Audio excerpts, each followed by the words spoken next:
9th and 10th grade channel. I'm your teacher Aishwarya and I welcome you to this particular video where we are going to be learning about excretion, and we will complete the whole topic of excretion in one shot, which means that today I am not only going to be covering excretion in humans, but we are also going to be discussing excretion in plants. So I welcome all of you to this particular video where we are going to be learning this together. And as we all know that this video is getting live streamed, for a lot of students who might be watching this session much later, you can skip to the parts where I directly start addressing the topics of excretion in plants as well as humans. So I welcome all the live students to the class once again. Good evening to everybody. I can see a lot of students who are here. I was interacting with you earlier before the class had started. So I hope all of you here are excited for today's class. Like I mentioned, I had to start the live stream a little late than normal because Ankita ma'am was taking class here.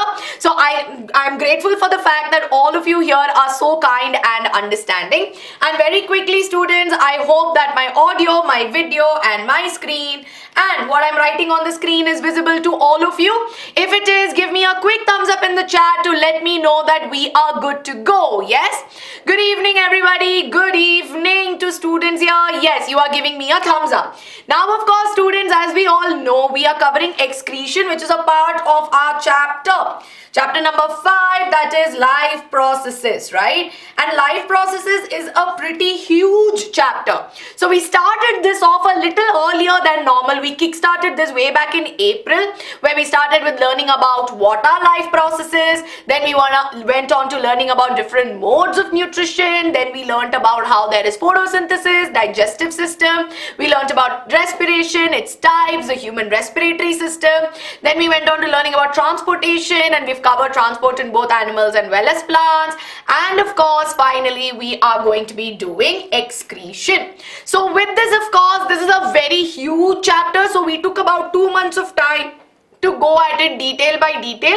And not to worry, we are going to be doing a lot of revision classes. We'll be doing a lot of question-based classes so that we constantly revise the topics that we have learnt. Pravan, I request you to not spam on the chat, right? So with this, of course, we will be winding this particular chapter on the channel at the moment. But of course, we'll keep picking it up again and revising it. That's a different thing, right? So now, of course, the students who are very regular to the class, you know what happens on the channel. But of course, if you are a new subscriber or a new visitor to the channel, then as you can see, we have regular classes that happen. And the ongoing academic batch for all of you is Shikhar. So as you can see, at 7 p.m. we have classes for all of you. Today, of course, is biology. Tomorrow you have maths, followed by which you have physics on Friday. So I hope all of you take a screenshot of the timetable, because along with this we have level up classes for all of you as well, so that this will help you, not only get academic knowledge, but will also help you in, sort of boosting your holistic development, right? So now, of course, we are going to start, but a few things that I will always tell you to keep in mind, right? So first and foremost, right, what can you expect in my class? And I always say this as, what can you expect in Aishu ma'am's class? Yes? So let me just write that down. What can you expect in my class? So first and foremost, for regular students, you will tell me, yes, get your notebook ready. Exactly. So textbooks, notebooks, pen, pencil, everything should be ready with you. Secondly, what should you have in mind? Have a bottle of water, right? You need to have a bottle of water so that whenever you are thirsty, drink water. Now, last but not the least, right? I will not be taking doubts in between when I teach. So when I am teaching, I need you to focus, right? Pay attention to what I'm teaching, because the way I teach, it's in such a way that I break it down step by step for you. It's not that I complicate it, I teach it. And I have that confidence that I break it down into simple, understandable, concept capsules that are there, which is why I focus when I teach you. And then, of course, you will have doubts, right? You will have doubts. I'm not saying that you will not have doubts. It's normal to have doubts. Write your doubts down, right? write down your doubts. Okay, write it down in your notebook, which is why you should have it ready. And when I take a doubt board section, that is when I will answer your doubts. But up until then, everybody, please don't spam in the chat saying I'm ignoring this and that, right? Try avoiding that. Now, of course, this particular class will go on for 40 minutes minimum. It can stretch up to 1 hour. But my aim is to make sure that I wind it up in 40 minutes, right? So, no mentee. Right, many of you who will spam later asking me for mentee, there is no mentee today. Yes? All right. I know so far we have not done excretion in detail, which is why I'm going to go step by step. So are we all ready? Are we all excited? I just want you to enjoy this particular class because this is a very easy and this is a very scoring topic, right? So we're going to get started. Now, every day in the morning, right? I am sure that every day in the morning, you would have all noticed, right? How many of you noticed that there's always a garbage truck that comes outside your house, right? So we always see that there is a garbage truck which comes outside your house which collects the garbage, right? And morning normally around 8 o'clock, in my house at least, in and around 8 o'clock we see that they'll come, they'll have one pee kind of sound and then they'll come, and normally from home either we are the ones who throw the garbage or sometimes our mama or papa or maybe our elder siblings, whoever are there, they will be the one who will go and they will throw the garbage, right?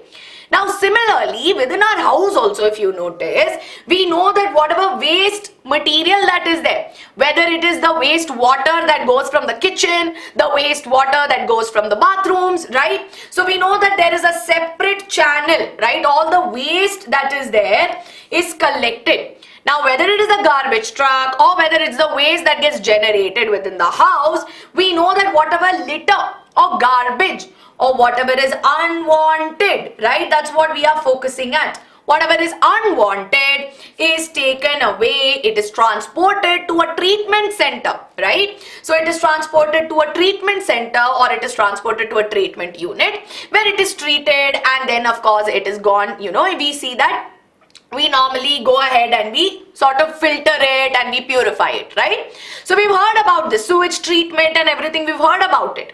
Now what if I tell you that a very similar kind of system where whatever litter, whatever unnecessary waste material that is produced within our body, not like our body is only doing good things, right? We also produce a lot of waste material, yes? So whatever is waste, whatever is not needed by the body is actually removed out.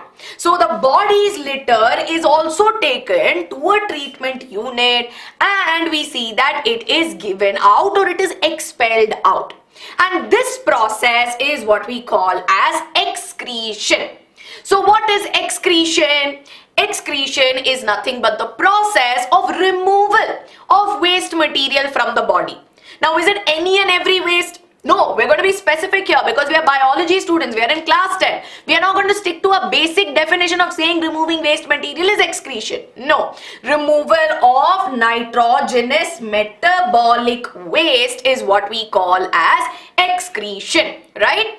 Now, when I say that removing nitrogenous metabolic waste, right? Or let me just say metabolic waste. How many of you understand what is metabolism? I want a yes or no in the chat. How many of you understand what is metabolism? Yes? Can you all tell me in the chat, yes or no? Ma'am, if I don't know, I will tell you what is it, right? Now, I know many students are still confused with this particular topic of metabolism. Now see, so far today only, so far in life processes, if you think about it, when we have explained digestion to you, when we have explained respiration to you, and when we have explained transportation, we've spoken about a lot of chemical reactions, right? So whether it is about digestion of fat, we know that fat is broken down into fatty acid glycerol. When I talk about breakdown of carbohydrates, glucose into your carbon dioxide and water, we know that that is a chemical reaction. So we know that within the cells of our body, right? We know that within the cells of our body, there are various chemical reactions that take place. Do you all agree with me? So there are various chemical reactions that are happening. And all these chemical reactions make up the metabolism of our body, or they are the metabolic activities. So the chemical reactions which are involved in taking care of or making, that needs to happen within the cell of an organism is what we call as metabolism, right? So then we know that metabolic waste. Then what is metabolic waste? Metabolic waste is basically in this chemical reaction some waste material will come out, no? So whatever waste gets generated as a result of these chemical reaction is what we call as metabolic waste. So now if I tell you carbon dioxide is given out as a byproduct of glucose, is this a metabolic waste? Yes or no? Is carbon dioxide produced as a result? Is this a metabolic waste given out as a byproduct of respiration? Is this a metabolic waste? Yes, exactly. It is a metabolic waste, right? So we see that when fat gets broken down and maybe say some other component is produced that is not needed by us. Whatever is not needed at the end of the day is which is produced as a result of metabolism is what we call as metabolic waste. So we are all clear, right? We are all clear with the basic understanding. Now, a very popular question. Yes, ma'am, there is excretion. Then there is egestion. How many of you are confused with the difference between excretion and egestion? Now we know what is the basic, right? We know what is the basic simple understanding of egestion. Yes, and we know the basic simple understanding of excretion. Now knowing what is excretion, can we say excretion and egestion are the same? Yes or no? Now you know that students, you can take a guess. See, always understand that when you are studying, right, you always study with your perspective. Don't always listen. See, me as a teacher will educate you, but you need to also put that effort to try and figure it out yourselves also. And now many of you are saying, ma'am, it is not the same. Excretion is not equal to egestion. They are different, right? So for students who are still confused, I will tell you, right? We know that excretion is the removal of metabolic waste from the body, right? So this is removal of metabolic waste. But what about egestion? It is removal of undigested food material, right? So we're talking about removal of undigested food material which is in the form of feces. Yes. So we know that this is a part of your nutrition process that is happening. While excretion is a broad process where whatever unnecessary material is there, you remove it. So now we know that excretion and egestion are not the same. Maybe at the basic level, you can say that they are responsible for getting rid of unwanted things. But you know that unwanted things are also different, right? They are not exactly the same. So everybody put a star mark in your textbook and write this down. Write it down saying excretion not equal to egestion so that you know this, right? Very good, Ayan, very good. So now let's understand a little bit of what are these metabolic wastes that are produced within our body, right? Yes, I will tell you a little bit more on these examples of metabolic waste. Now one example I gave you, which is carbon dioxide, right? Glucose is broken down completely in the mitochondria, inside the cells, right? And we know that we see that carbon dioxide is a metabolic waste. Yes, that is one. Now similarly, we see that within our body, there's a lot of metabolism that happens, right? That means chemical reactions that happen. So when I say fat metabolism, or when I say protein metabolism, or when I say carbohydrate metabolism, it's basically utilizing your fats, proteins and carbohydrates. Okay, it's as simple as that. Now we should focus a little bit more on proteins. Okay, we are interested today in proteins. Now why are we interested in proteins? Because you see, proteins that are there, they are our building blocks, right? So we see that proteins are the building blocks of our body and for various things, right? Whether it is for growth, whether it is for repair, right? So we see that for all of this we require proteins. Yes. Now of course we know that to form proteins, we need amino acids, right? So amino acids that are there, we know that proteins are completely digested inside the intestines to form, you get the simplest form of proteins, which is amino acids, and these amino acids are transported to the cells, right, or to different parts. Now basically what happens is it goes to your liver, okay, and in the liver is where your amino acids get utilized. Now what happens is that your amino acids get utilized, right? But what happens is that sometimes there is excess of amino acids, okay? So we see that there are excess amino acids in the body. Now when there is excess amino acids, or when sometimes we don't require these amino acids, we see that they are broken down to form something called as ammonia. And where is all this happening? All of this is happening inside the liver. Yes, all of this is happening inside the liver. And here we see that because ammonia that is there is a very toxic compound. Okay, we cannot store ammonia within our body. If ammonia is stored, it's very toxic to the body. Yes, toxic and harmful to the body, which is why what does the body do? The liver will convert your ammonia into urea, which is a less toxic compound. And this urea that is there is what needs to be expelled out. Yes. Now when I say that the excretion is the removal of nitrogenous metabolic waste, right? What am I talking about? I am talking about the removal of urea from the body, right? So we see that this urea is there which needs to get removed out. So are we clear? Are you all clear with this so far, right? Offspring, embryo, offspring is baby. Embryo is the stage that is there. But Masti and Kali and Hanu, I don't know why we need to talk about it right now. Yes? Are you all clear? And I can see that a lot of unnecessary conversation is happening in the live chat. If conversation like that is happening, I request you to leave the class. You can talk somewhere else. I have students who want to pay attention and learn. Alright? Okay. Ma'am, where does excess... yes, okay. Ma'am, why isn't nitrogen useful for the body? Very good. See, I am not saying that... See now, for example, you have your proteins, right? So here you see that you have your digestive system, right? And we know that in the digestive system there is breakdown of proteins from the food. Breakdown of proteins from food. Yes. And we see that from the food, we see that it is broken down into simpler forms, which is amino acids. Now, we cannot directly produce amino acids. So, we need to take the amino acids from the food, which is why these amino acids are then transported by the blood to different parts. And we see that they are utilized to form proteins.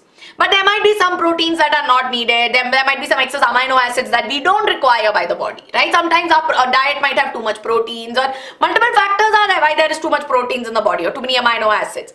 So these amino acids will then get broken down to form ammonia, right? It forms ammonia, which we don't need, right? Ammonia is toxic to the body because it is so easily soluble, right? See, ammonia is a compound which is very easily soluble in water, right? And we see that it is easily soluble in water and it can change the pH and it can alter a lot of things, right? So there's a multiple reason why we say it is highly toxic to the body, because it can alter the functioning of the body, which is why we see that it is converted into urea, which is less toxic to the body, which can be briefly stored.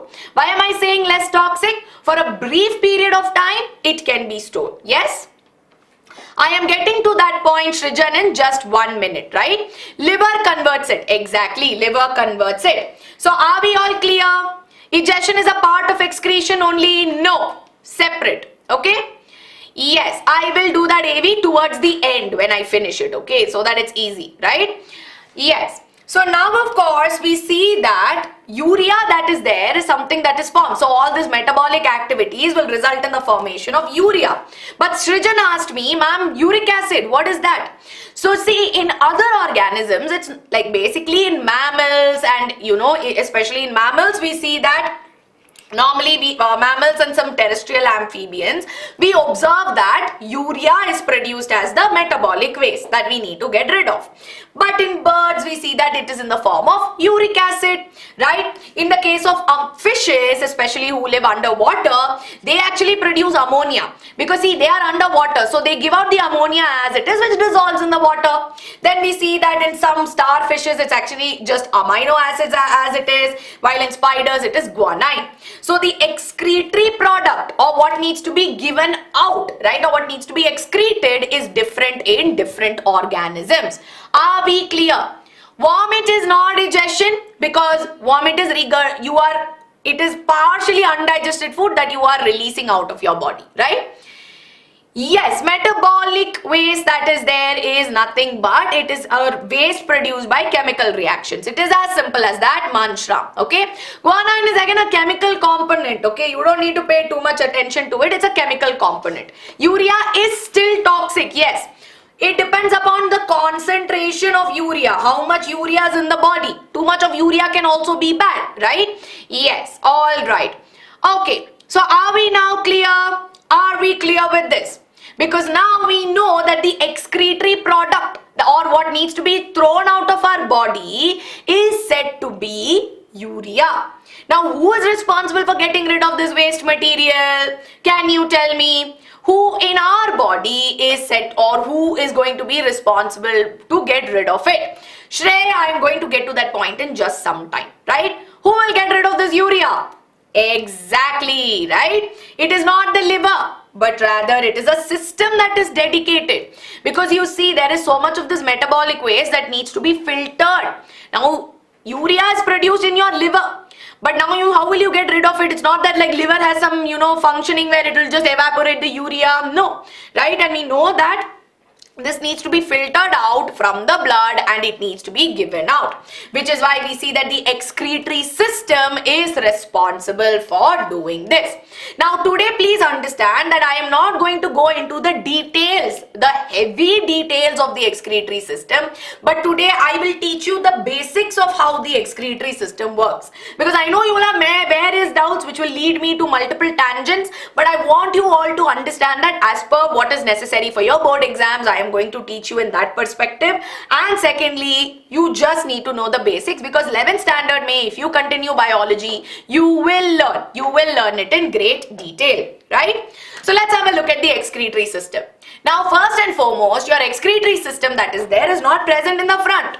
It is present here, right behind, in between your third and fourth lumbar vertebrae that is there. It is present in the back region. Your excretory system is present somewhere here. So if your digestive system is here, your excretory system is here. And we call this side of the body as the dorsal side. Exactly, Akshara. Very, very good. Now we see that the excretory organ that is there, or the main excretory organ, are the pair of kidneys, right? And we see that every human here, right, humans are born with a pair of kidneys or two kidneys. Yes, so we see that it's about 10 to 12 centimeters in length, right? You can take your scale and measure and see how small it is, right? Very small, tiny, cute little structures, right? About 5 to 7 centimeters in width. Yes, and we say about they are 2 to 3 centimeters in, thickness, right? And we see that they weigh about 120 to 170, grams. That's all. They're very small, tiny things. Yes, tiny but very important. Exactly. Now we see that on top of the kidneys, on cap-like structures we observe, which is called as the adrenal glands. And we will learn about these adrenal glands in our next chapter, which is control and coordination. Then of course we see that these kidneys that are there, from them we see that there are blood vessels which are entering and exiting the kidneys. So here we see that there is an artery which enters into the kidney, which we call as the renal artery, and there are blood vessels which leave the kidney, which we call as the renal vein. And we see that there are these long tubular structures which emerge, or they come out of the kidney, which we call as a ureter. And then of course they enter into this muscular bag-like structure called as the urinary bladder that ends in a small opening called the urethra. So these are all the basic parts of the excretory system that you must be aware of. Yes? So now let's have a closer look. You don't need to remember the measurements. The measurements was just for, me to tell you a little bit about it, right? I'm just giving you some extra information. Yes? Okay.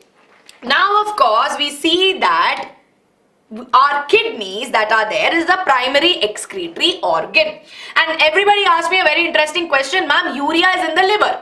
Kidney has to get rid of it. Now, how is urea coming to liver? Very easy. Who is responsible responsible for not only transporting your nutrients, your gases, but is also responsible for transporting your waste materials, right? Who is responsible for transporting all of this? Can you tell me? Very good. It's the blood, right? So we see that the blood not only brings in the necessary things, but we also see that it brings in all the unwanted things, right? So we see that the blood that is there brings in the urea along with all the necessary things, and we see that it enters into the kidney. Now if I take the kidney, right, we see that the kidney is like a bean shaped structure, right? So if I take a bean, it will look something like this. And if I take the kidney and I slice it into half, we see that on the inside it will look something like this. Now this what I'm going to tell you is a little extra piece of information. You don't need to pay too much attention to it at the moment, right? But we see that the kidney has a protective covering which we call as a capsule, and inside the kidney we see that there are two regions. We see that there is a outer cortex region and the inner medulla region, right? So outer cortex, inner medulla, and you don't need to know what is what and why and all of that much. You don't need to know too much in detail. You learn about it later, right? So I'm going to cut it into half and we see that it looks like this. That's why sukrut, just to have a look at it inside. Yes. Now interestingly, just like if I take my lungs, right? If I take my lungs and I have a look at it, inside my lungs what will I find? I will see that I will find millions of dash. Can you fill this blank for me? If I take my lungs and if I look inside it, I will find millions of something. What is that something? Exactly, I will find millions of alveoli.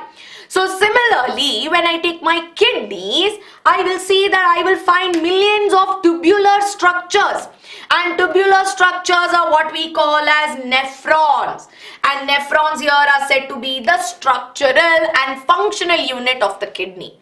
That means that all these nephrons give the kidney its structure, and the basic function of the kidney that we say is actually the function which is carried out by each and every individual nephron. Now everybody in your notebooks or in your textbooks make a note of it. There can be a question where they ask you to compare and contrast nephron versus alveoli. And you can ask your seniors also. This is a very popular question that they will ask you, nephron versus alveoli. Function of nephron is a question you can get, right? And of course you can get one on assertion reason based questions on nephron as well. So this particular topic is very, very important that I am about to discuss, okay? Super duper important. So now of course let's have a look at the structure of the nephron. Now we see that the nephron is made up of different things, right? Yes, many nephrons are there, okay? Many nephrons are there, and each and every nephron that is there is made up of the glomerulus. We see that there's something called as the Bowman's capsule, right? We see that it is richly supplied with blood vessels. It has a tubular part, it has a collecting duct, and of course various capillaries are there. Yes, I will get to what is Bowman's capsule. Now we know that what is the need of the hour? We know that urea is there which needs to be expelled out from the body, right? So we need to filter out this urea, right? So the function is to filter out the urea, which is why we see that the entry of the blood into the nephrons is through the glomerulus that is there. So we see that this glomerulus that is there is actually a tuft, right? It is a bunch of capillaries, right? So we see that it is a bunch of capillaries, and we see that what they do is they carry out filtration. Okay, and we see that these bunch of capillaries, the glomerulus, will sit in the Bowman's capsule, right? So we see that this will sit in the Bowman's capsule. And then of course we see that this Bowman's capsule will enter into the tubular part where something called as tubular reabsorption and secretion takes place, which I will teach you in a bit, right? Then of course we see that in the collecting duct, we see that the final product, which is the urine, is formed. Pravan, if you have a problem in the class, if you're not able to enjoy or follow what I'm saying this, you can leave the class and come back later, right? You will get the notes, not to worry, right? Okay. Are we clear so far? Are we clear, or have we all gotten lost in between that telling, "Arey ma'am, I don't know what you are saying"? But have we followed so far? So far, are you all clear? Yes or no? Yes? Okay, now I will stop because the next part of it is very important for me. I'm going as slow as possible so that you understand. But I'm going to take a doubt board section here. Yes? Any doubts that you have so far? Ma'am, where is amino acids formed? Amino acids are formed in the digestive system and then they are transported to different parts. Okay? Yes. What is appendix? Unrelated question, but it is a vestigial organ which is part of it, which has a lot of microbes in it, right? What glomerulus? I will explain. Ma'am, is nephron a cell or a... Oh, very good question. Nephron is a basic structural and fundamental unit of the kidney. You tell me what is it, right? Yes. Ma'am, do adrenal glands secrete something? Yes. See, we see that the adrenal glands are responsible for secreting something called as a hormone. The adrenal hormone, or we call it as the adrenaline. So, adrenaline is secreted by this. Next question somebody Akshara asked me was, ma'am, what is the need for 2 kidneys, right? See, you have a large amount of metabolic waste which gets generated within the body.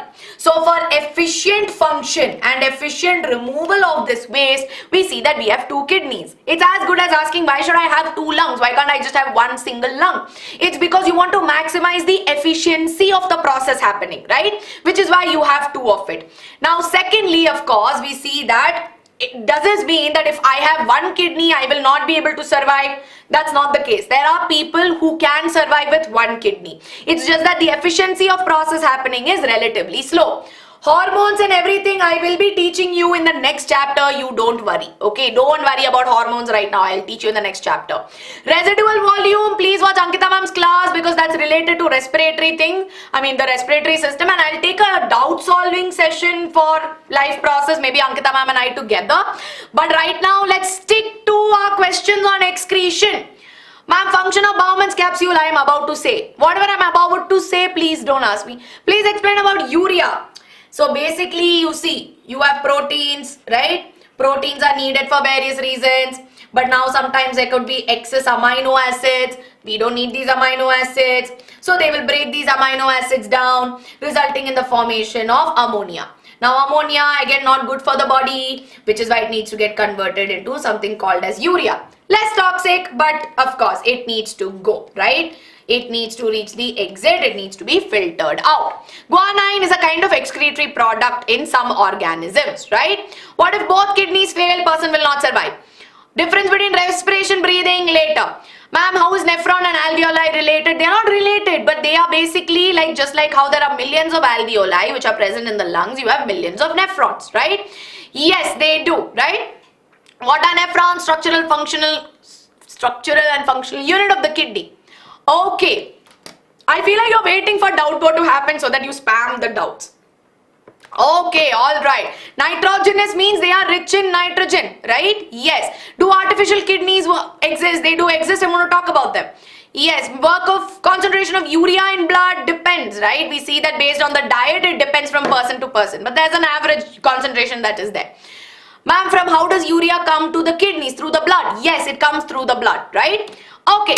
So now I'm going to stop because a lot of you are asking questions about glomerulus, Bowman's capsule, about kidney, donating kidney, all of those things, which is why I'm going to take a minute and I'm going to explain the process, right? So if I explain the process to you, you are going to understand this easily, right? So this is what I'm going to explain now. So now you know that your blood that is there, right? You see that the blood that is there is bringing your urea, okay? And now we see that first it goes to the first structure that is there, which is the glomerulus. Now what did I tell you about the glomerulus? I told you that it is a tuft of capillaries, right? So we see that it is a tuft of capillaries, or I can say that it is a bundle or a bunch of capillaries, all right? And we see that it will look something, I'm drawing a rough diagram. And now we see that this particular glomerulus sits in the Bowman's capsule. Now interestingly, if you see, when the blood passes through, right? So when you see that the blood passes through and enters into the glomerulus, we see that there is high pressure here, okay? You imagine it's a high pressure situation, kind of like suddenly the blood is flowing, but when it reaches glomerulus, we see that there's a lot of difference in pressure, yes? And we see that this happens due to the change in diameter, okay? So diameter of the blood vessel is very, very thin, and we see that there is a change of it, which is why we see that there is filled filtration that happens, right?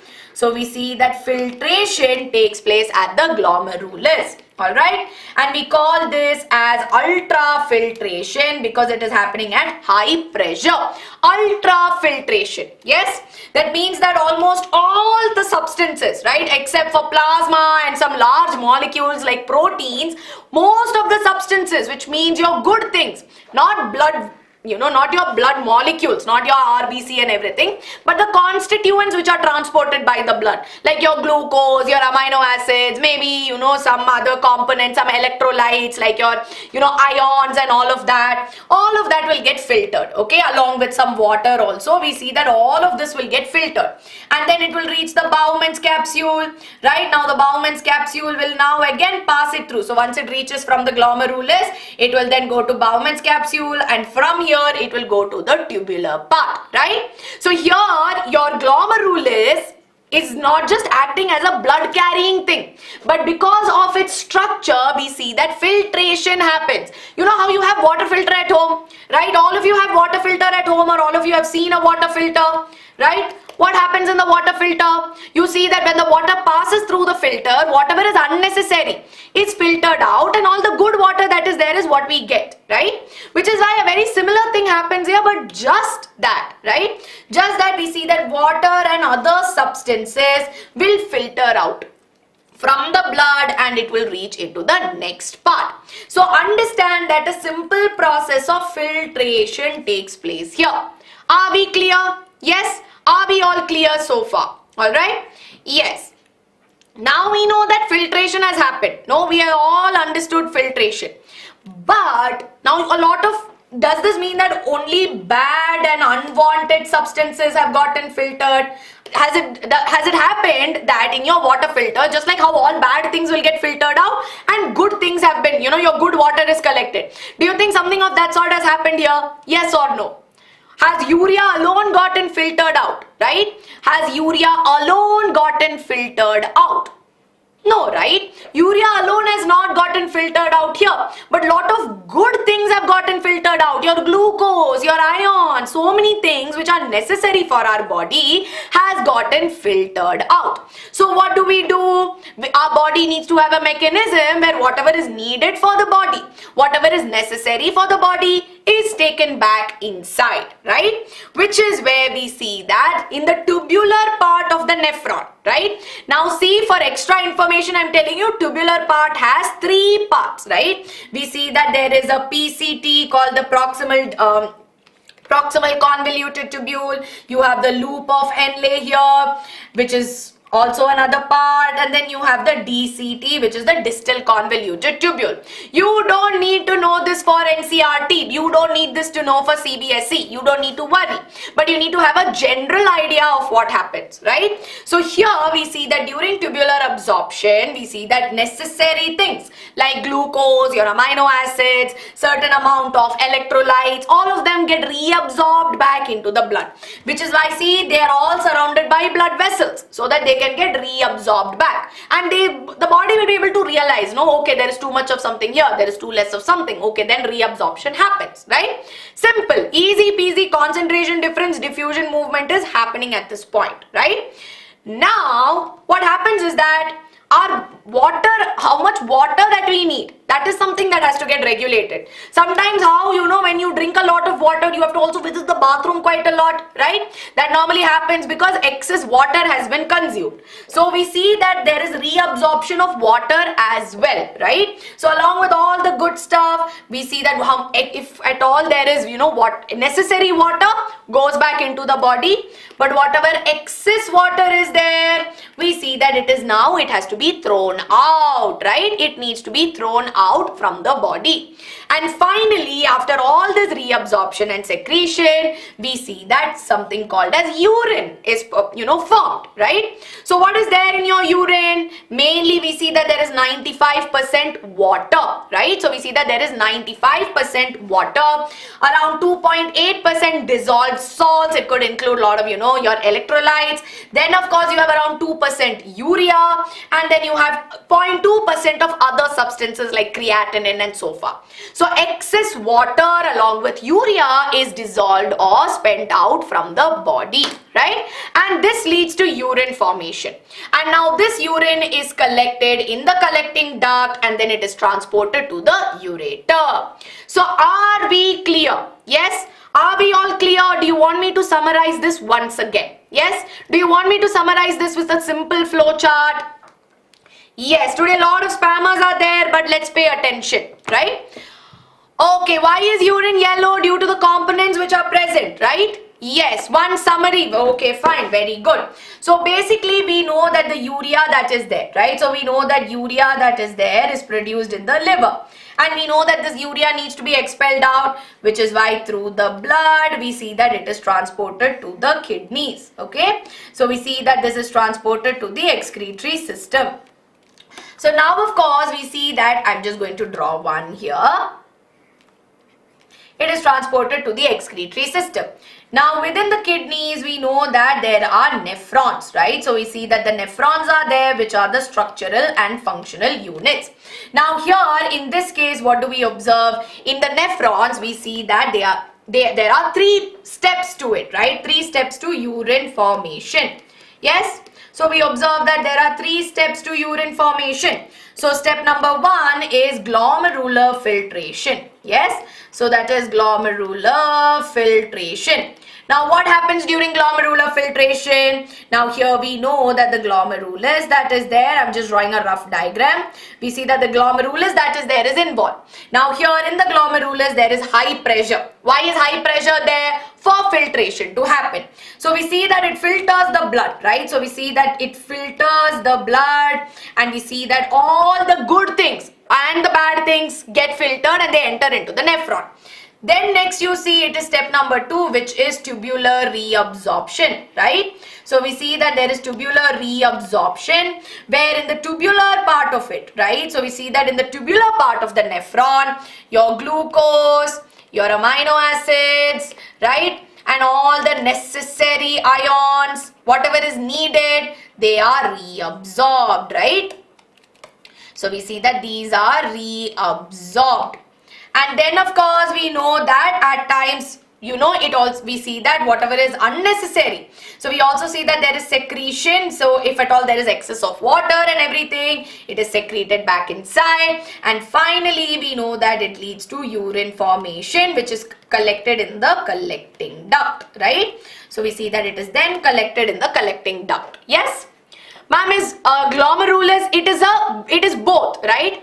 Ma'am, if glomerulus fails, then we can say, see, if glomerular filtration, see, glomerulus failing is that glomerulus has to fail in all the nephrons, right? So we see that there could be times when the glomerulus is blocked due to some depositions, right? So we see that sometimes, if there is too much consumption of calcium and everything, it could get blocked. That could affect the kidney function, but there is nothing that is like it will be fully damaged, right? So now, what is urea? Urea that is there is the nitrogenous metabolic waste. Urine is the form in which we expel it out of the body, right? Yes. Okay.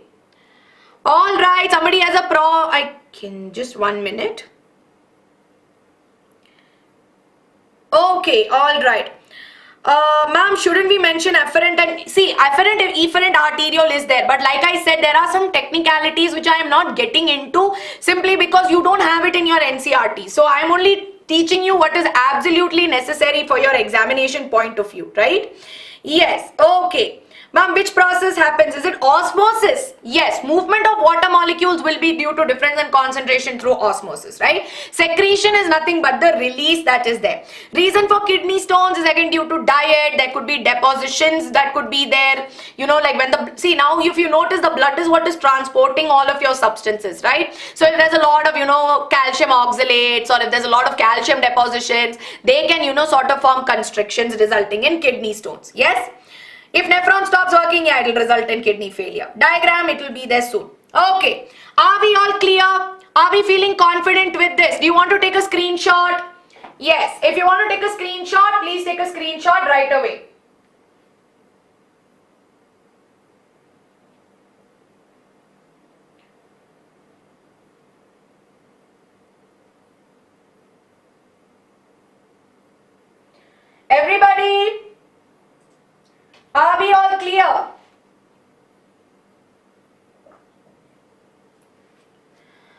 see inside the glomerulus, there's actually, if you look at it, the diameter is quite different, right? So it's almost like if there was a big pipe and suddenly if it has to go through small pipes, right? Or there's a difference in the diameter, it results in high pressure, right? Relatively higher pressure, which results in the difference, right? So that's how it is there. See, basically, how is filtration related to pressure? You think about it. If you have a constriction, right? So you imagine, I'll give you an easy example. Have you all seen a hose? Have you all seen a hose, right? You have seen a hose, right? And then there'll be a tube. And then when you take the hose and you cover half of it, you make the diameter half. You've seen how there is, increase in pressure in the flow of the water, right? How many of you have done this when you're gardening, especially? If you leave it as it is, the water will flow in one certain kind of movement. But when you keep it half, you suddenly see that the pressure increases, right? Pretty similar of what's happening inside your glomerular filtrate. Because of the difference in the diameter, that pressure increases, and due to that, that filtration happens, right? Filtration happens in the glomerulus first and then inside it, right? Then inside your Bowman's capsule. Okay. Very good, all of you, very good. So now, of course, we're going to touch into a very important topic. I might take 10 more minutes. I told you 40 minutes and it'll become 1 hour, 10 minutes.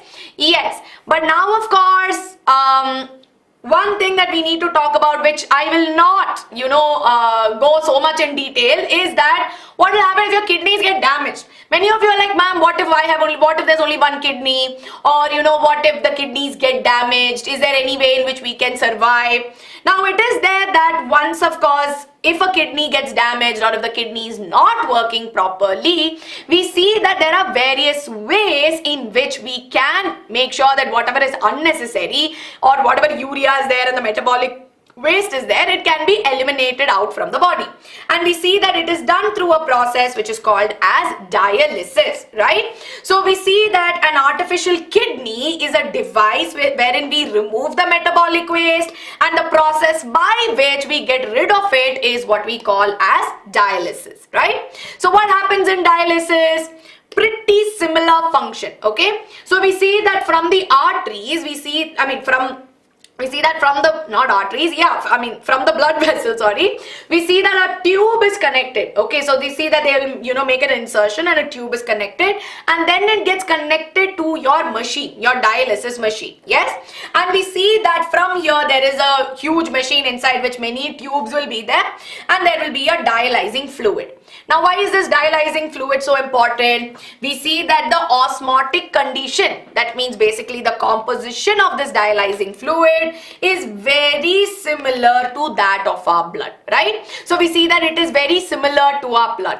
So now, of course, we see that it will go through this machine. Okay, there will be a pump which will pump our blood, and it will go through a machine wherein we see that the unwanted things will get filtered out, right? So we see that all the waste material will get filtered out, and the blood will get purified, and then it will be sent back into the body, right? So now, of course, in the case, right here, in our case, in an artificial system, we have done it in such a way that we filter out only what is unnecessary, and whatever is necessary by the body is brought back in, right? So we see that the purified blood is put back into the patient's body, and there is no reabsorption that occurs during dialysis.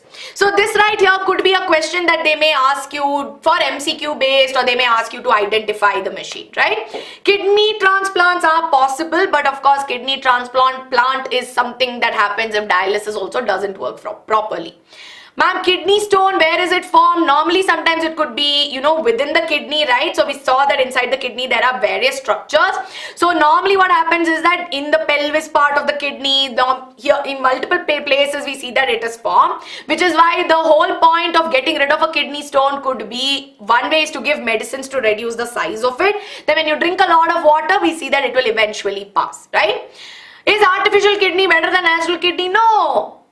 Natural is always better. Machine is called as an artificial kidney. It is just called that. Hemodialysis and dialysis are the same, right? Hemodialysis is basically hemo means it's with respect to blood, and hemodialysis is the same. Yes, Ramya, alveoli and nephron. Alveoli in the lungs, nephron in the kidney. Alveoli gaseous exchange, nephron is filtration. Are we clear? Okay, and that was my homework question, by the way. That's why I was not I didn't see that. So everybody, here's a quick question for all of you. The excretory unit in the human excretory system is called as what? Very quickly, A, B, C. Nephridia, nephron, ureter, urethra. Yes. Which is a more convenient process? Dialysis is a more convenient process because see, in dialysis, you just have to get hooked on to a dialyzer, right? Or a hemodialysis machine. But kidney transplant is, you're introducing something foreign into your body, which means your blood types should match. You see that there are various factors because see, if a kidney transplant happens, there's a high chance that the person who's receiving the transplant can reject it, right? So that's why a convenient process will be dialysis. Very good, all of you. Very good. Correct answer here is nothing but option B, nephron.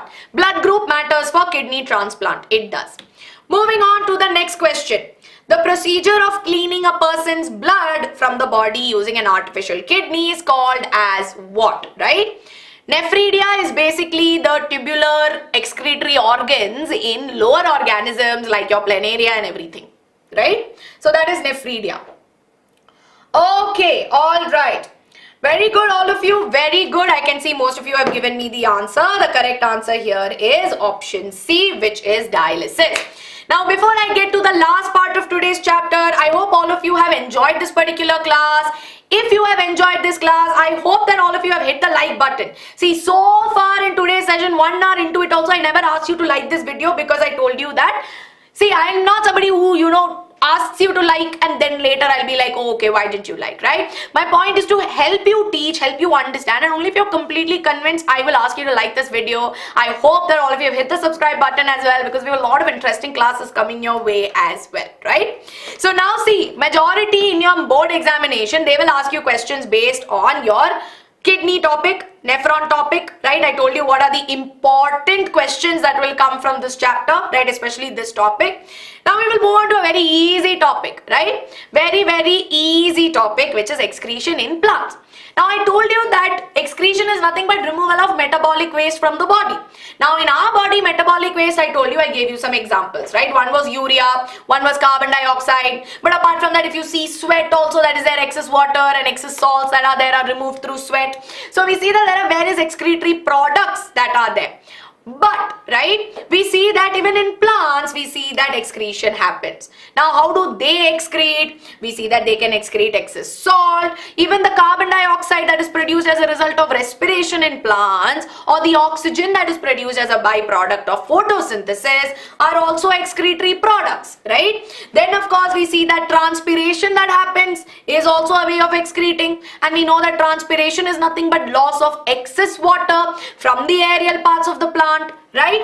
And then of course we know that there are gums and resins. Now this is something that you will be a little confused about as to what are these gums and resins, right? And then we know that shedding of these unwanted parts of the plant is also something which we see as excretion in plants. So let's understand a little bit more, right? So now when we talk about gases, right, we know that carbon dioxide, easy peasy, right? Your carbon dioxide and your oxygen, these are the easy things that we know. We know that oxygen is produced as a result of byproduct in photosynthesis. And we know that it's getting out of the plant body, right? We see that it's coming out of the plant body as a byproduct, as a waste material, right? Which is why in this case, what do we see? We see that this right here is also an excretory product with respect to the plants, right? So here our thing is it's a metabolic waste. It's a byproduct of photosynthesis.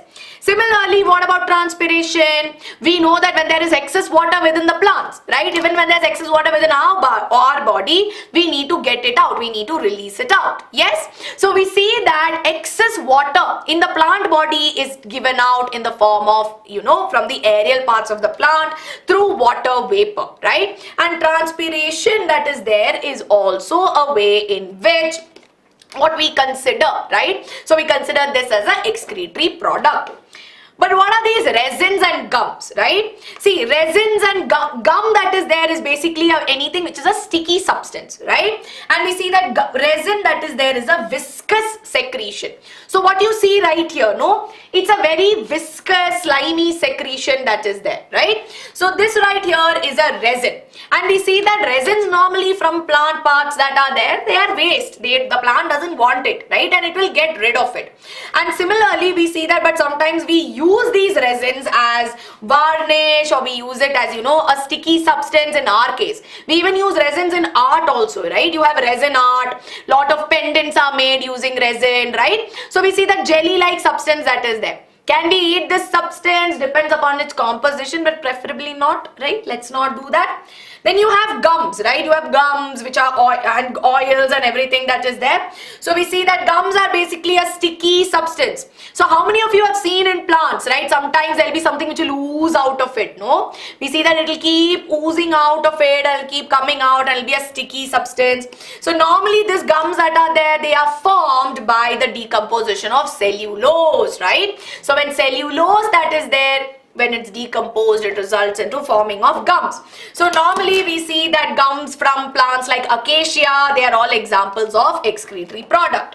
Even in some cases, oils which are there, no? Oils from jasmine, oil from eucalyptus, they are all actually, waste products from the plant. But we have found benefits to use them, right? So we have found ways in which we use them. Not all resins are, some resins will be harmful, but there will be some which would be useful for us, right? So that is one way of thinking about it. Then last but not the least, we have rubber plants also, the latex that they produce, right? So that is something that we collect and we use it for our benefit, but that is an excretory product that is there, right, Harshit? Yes. So now, of course, even whatever, waste leaves or everything that is there, we see that they are all sort of, destroyed. I mean, whatever they're given out and they are, shed off, right? So that is also a way of excretion. So with this, everybody, we come to the end, right? This is a very simple topic. Normally, excretion in plants will come for 1 mark. One MCQ maximum will come in one set maybe. And they'll just ask you to identify which among the following is not an excretory product. That is all they will ask you, right? Why are resins formed? Resins are normally formed because within the plants, if you see, they have different plants. They have a lot of depositions inside them, okay? So maybe due to accumulation of different proteins and, different substances within, they just form that as a byproduct of it, right? Yes, transpiration is needed in tall plants for absorption of water, right? Eating too much spicy food on a regular basis is not good. Everything needs to be in a balance, right? And they excrete through soil as well. They do, right? They do. So everybody, on a scale of 1 to 10, how confident are we feeling about excretion topic? Yes? How confident are we feeling about the excretion topic? Normally through stem, bacha, the gums and resins are through the stem, right? Yes. Okay, very good, all of you, very good. See, whatever your shanks, you are not paying attention in class, so I request you to please make sure that you go ahead and you watch this video once again to understand the parts that you did not understand, right? Now, one last question I'd like to take. Many of you are wondering about what is a life process, right? And what is a metabolic process. Alright, see, a life process is any process that needs to take place for the survival of the living organism. The metabolic process could be any chemical process that happens.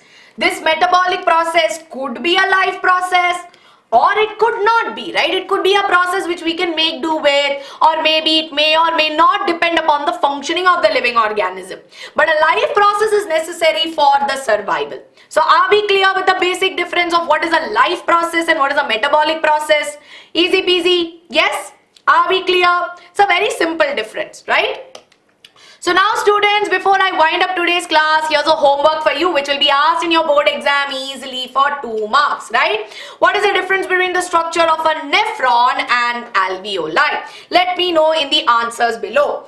So Ayush, please unnecessarily, if you have an issue, bacha, you can it's okay. You can go back and you can watch it, right? Yes, all right.